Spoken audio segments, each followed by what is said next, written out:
जय श्री कृष्ण। भारतवर्ष त्योहारों का देश है। यहाँ पर प्रत्येक दिन कोई न कोई त्योहार, कोई न कोई उत्सव मनाया जाता है। इन्हीं उत्सवों में एक महीना आता है जिस महीने का नाम है कार्तिक मास। और इसी कार्तिक मास के शुक्ल पक्ष की एकादशी तिथि को देवोठनी एकादशी कहा जाता है। कहते हैं भगवान शंखासुर नामक दैत्य को मारकर अपनी थकावट दूर करने के लिए 4 माह के शयन को जाते हैं। कार्तिक मास के शुक्ल पक्ष की एकादशी के दिन उनका शयन समाप्त होता है। उसी दिन से समस्त शुभ कार्य अर्थात मांगलिक कार्य प्रारंभ हो जाते हैं। कार्तिक मास की शुक्ल पक्ष की एकादशी तिथि को सायंकाल के समय तुलसी व शालिग्राम भगवान का विवाह होता है। सायंकाल में तुलसी जी के पास गन्ने का एक मंडप बनाया जाता है।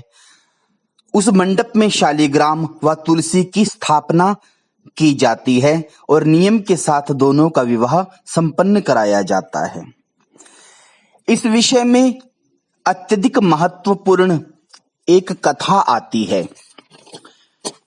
कहते हैं सावर्णी मुनि की पुत्री जिसका नाम था वृंदा।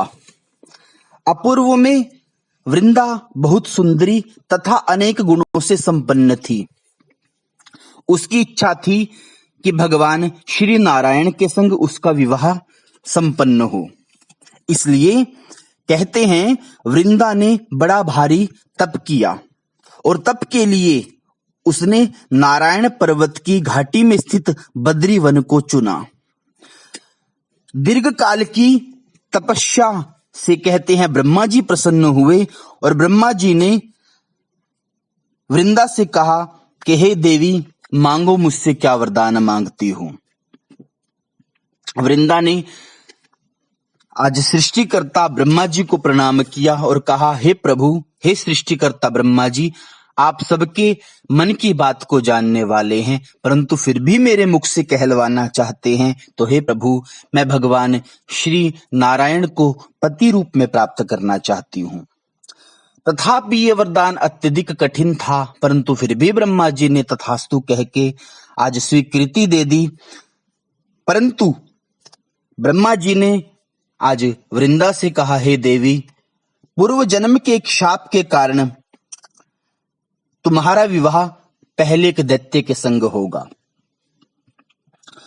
परंतु यह दैत्य कोई साधारण दैत्य नहीं होगा। भगवान श्रीमन नारायण के ही पार्षद जो धरती पर शापित होके आएगा और दानव कुल में जन्म लेने के बाद भी उसमें भगवदांश रहेगा अर्थात प्रभु का अंश रहेगा। इसलिए हे देवी, पूर्व जन्म के शाप के शमन के लिए नारायण तो नहीं किंतु नारायणांश से उस दानव से तुम्हारा विवाह संपन्न होगा। शाप से मुक्त होने के पश्चात भगवान नारायण सदा सर्वदा के लिए तुम्हारे पति बन जाएंगे। इसलिए पहले तुम्हें एक दानव से विवाह करना होगा। ब्रह्मा जी की आज्ञा को वृंदा ने स्वीकार कर लिया और तुलसी वहीं बद्रीवन में कहते हैं निवास करने लगी और भगवान नाम का गायन कर। नारायण पार्षद जो दैत्य कुल में जालंधर के नाम से पैदा हुआ था, कुछ समय पश्चात भ्रमण करता हुआ वह बद्रीवन में आ पहुंचा। वृंदा को देखते ही वह उसके ऊपर मुग्ध हो गया और उसने वृंदा के समक्ष विवाह का प्रस्ताव रख दिया। उसी समय ब्रह्मा जी वहां पर प्रकट हुए और कहने लगे, हे देवी, दानव कुल में जन्म के पश्चात भी इसमें भगवदांश है अर्थात इसमें प्रभु का अंश है, इसलिए तुम इसे स्वीकार कर लो। भगवान के कहने पर, ब्रह्मा जी के कहने पर कहते हैं गांधर्व विधि से वहीं पर वृंदा ने जालंधर के संग विवाह किया। जालंधर वृंदा को अपने संग अपने राजमहल में ले गया और कहते हैं वृंदा के पतिव्रत धर्म के कारण आज जालंधर का संपूर्ण पृथ्वी के ऊपर और संपूर्ण देवलोक के ऊपर भी आधिपत्य हो गया।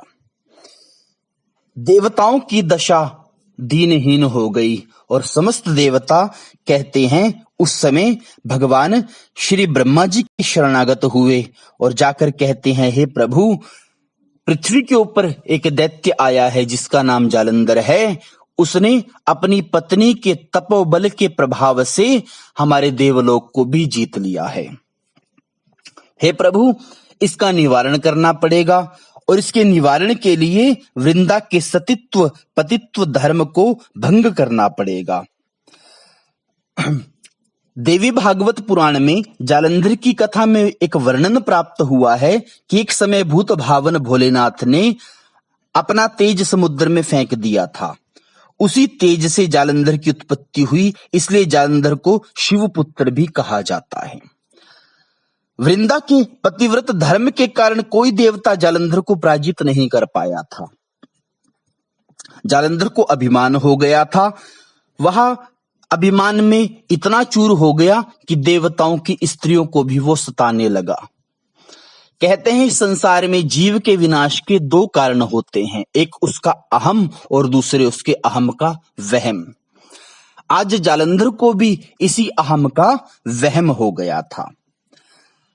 पुराणांतर्गत वर्णन आया कि जालंधर एक समय कहते हैं लक्ष्मी को पत्नी बनाने के लिए वैकुंठ में गया और वहां पर जाकर वो बलपूर्वक लक्ष्मी को छीनने लगा भगवान श्री हरि से, कहने लगा कि मैं तुम्हें पत्नी बनाऊंगा। लक्ष्मी ने उस समय कहा कि हे जालंधर, देखो तुम भी जल से उत्पन्न हुए हो और मैं भी जल से उत्पन्न हुई हूं। जल से उत्पन्न होने के कारण हम दोनों भाई बहन हुए, इसलिए हम दोनों का विवाह नहीं हो सकता, क्योंकि इस संसार में सबसे पवित्र रिश्ता भाई बहन का है। जालंधर को बात अच्छी लगी, इसलिए जालंधर ने लक्ष्मी को अपनी बहन बनाया, परंतु उसके मन में जो छल था, उस छल के वशीभूत वह कैलाश पे गया और मां पार्वती को पत्नी बनाने के लिए उसने मां पार्वती के समक्ष यह प्रस्ताव रखा। मां पार्वती को अत्यधिक क्रोध आया और मां पार्वती ने कहा, रे दुष्ट, तेरा विनाश होगा। उसी समय भूत भावन भोलेनाथ का कहते हैं जालंधर के संग युद्ध प्रारंभ हुआ। बड़ा भारी युद्ध हुआ। भूत भावन भोलेनाथ अपने अस्त्र जालंधर के ऊपर चलाएं, परंतु जालंधर इतना शक्तिशाली था कि जितने भी अस्त्र शस्त्र भूत भावन भोलेनाथ चलाते वो सारे के सारे निष्फल हो जाते। ऐसी स्थिति को देखकर समस्त देवता भगवान श्री हरि के शरणागत हुए और जाकर कहने लगे, हे प्रभु, जब तक वृंदा का सतित्व नष्ट नहीं होगा तब तक ये दैत्य पराजित नहीं होगा, और जब तक ये दैत्य पराजित नहीं होगा तब तक धर्म की पुनः स्थापना नहीं हो सकती।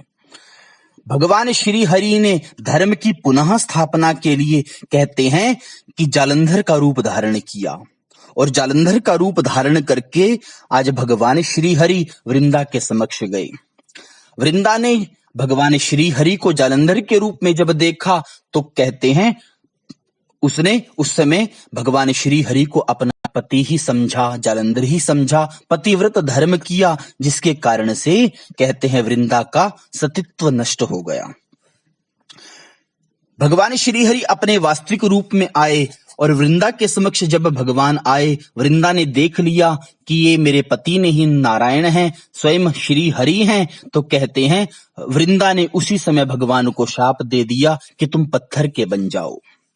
भगवान ने शाप को स्वीकार कर लिया और उसी समय वृंदा का तन जलने लगा और जैसे ही वृंदा का तन जला तो कहते हैं उस जलते हुए तन की राख बन गई और उसी राख के ऊपर एक तुलसी का वृक्ष पैदा हुआ।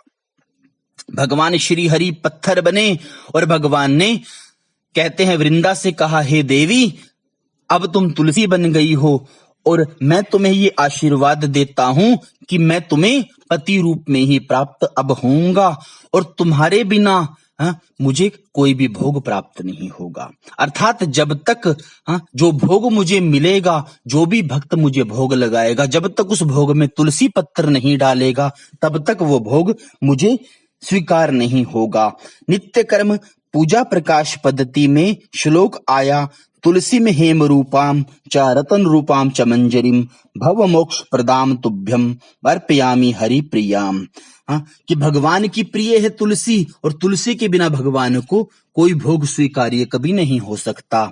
इसलिए वही आज वो शुभ तिथि आई, जो तिथि थी देवउठनी एकादशी, कार्तिक मास शुक्ल पक्ष की ये पावनी एकादशी। इसी दिन भगवान ने विधिवत तुलसी के संग विवाह किया, और कहते हैं उसी दिन से इस विवाह की परिपाटी प्रारंभ हुई। संपूर्ण भारतवर्ष में ये तुलसी विवाह उसी दिन से मनाया जाने लगा। कहते हैं जो भक्त विधि विधान के साथ इस तुलसी विवाह को कराता है और इस तुलसी विवाह की पावनी कथा को श्रवण करता है, उसे धर्म, अर्थ, काम व मोक्ष की प्राप्ति होती है। इसलिए इस तुलसी विवाह की कथा को बड़े नियम के साथ, बड़े धैर्य के साथ श्रवण करना चाहिए, इसका मनन करना चाहिए, इसका निधि ध्यासन करना चाहिए। आप सभी को आज इस तुलसी विवाह की, आज इस देवउठनी एकादशी की बहुत बहुत शुभकामनाएं।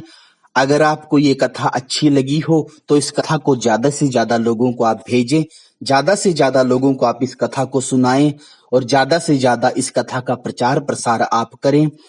आप सभी को पुनः आज इस देवउठनी एकादशी की बहुत बहुत शुभकामनाएं। बोलिए तुलसी मैया की जय, बोलिए शालिग्राम भगवान की जय। जय जय श्री राधे, जय जय श्री राधे, जय जय श्री राधे श्याम।